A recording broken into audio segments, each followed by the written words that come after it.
WQAD News 8 Sports NCAA tournament coverage is sponsored by DuTrack.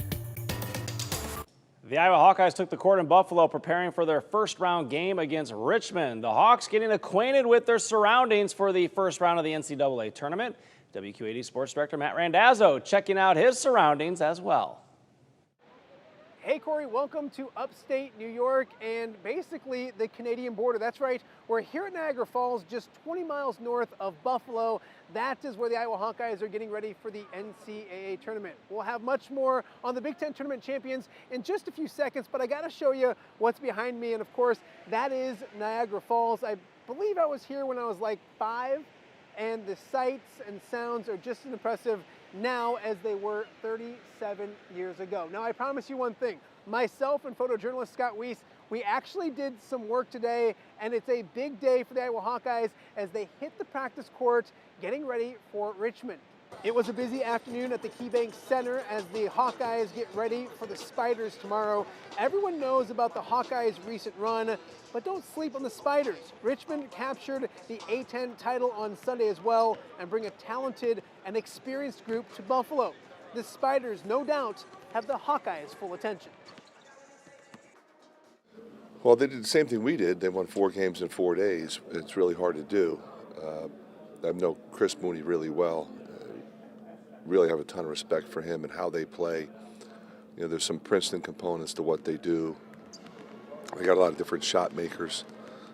So it's, you know, as you would expect in the NCAA tournament, a tough game. Yeah, I got to give a lot of credit to this Richmond team. They have a lot of those guys that, you know, brought all these guys back and decided they want to do something special this year. And, you know, they're one of the most experienced teams, very skilled. You know, they're really tough to guard. You know, I can't say enough good things about them. I feel like their team is really, their experience helps a lot, and that's what you need, and that's how they made the run in their tournament as a 6th seed. So yeah, for us, it's full hands on deck because we know that they're a really good team. And we all know the hot streak that the Iowa Hawkeyes come to Buffalo on. They're one of the hottest teams in the entire country, and the rest of the nation starting to take notice. Iowa is a trendy pick for the Sweet 16. Some experts even have them going to the Final Four. They are new and lofty expectations that the Iowa Hawkeyes pay no attention to.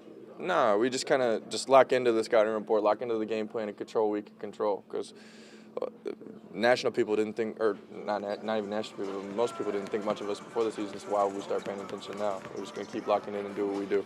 I mean, I could care less about what anyone says. We're really focused on what's inside the locker room. You know, we obviously, it's hard not to pay attention to it after winning a Big Ten title in Indianapolis and the run we had. But at the end of the day, we care most about what's happening inside the locker room. We're not listening to anything on the outside. And of course, one of the best parts of March Madness is filling out those brackets. I'm sure everyone at WQAD and the entire Quad Cities filling out their brackets tonight, making sure they get them in on time for tomorrow. So this afternoon, I asked the Iowa Hawkeyes, did you guys fill out a bracket? And if so, who do you have winning it all? Successful. When you were younger, you filled out brackets, right? Yeah. Do you do that now? And if not, like, do you miss that part of this kind of? No, I filled out a bracket. We won. Who'd you beat? I don't even know. Maybe Gonzaga. I think it was Gonzaga. Doesn't matter, does it? No, it doesn't. We won. When you were young, did you fill out brackets? And did you fill one out this year? No, I did not. When I was younger, my family, we used to do like a little bracket thing, which is kind of cool to be playing in it now. So why not this year? I'm playing in it. I got bigger things to worry about. So. It was a fun day in Buffalo and, of course, here in Niagara Falls as well. But tomorrow, everyone gets to work. Myself, my photojournalist Scott Weiss, and, of course, the Iowa Hawkeyes. They tip off against Richmond, and we'll have full coverage for you right here on WQAD. Corey, we'll throw it back to you in the Quad Cities. Thanks, Matt. Now, Illinois is also preparing for their NCAA tournament. The Illini come in as a 4 seed. They will face Chattanooga in the opening round.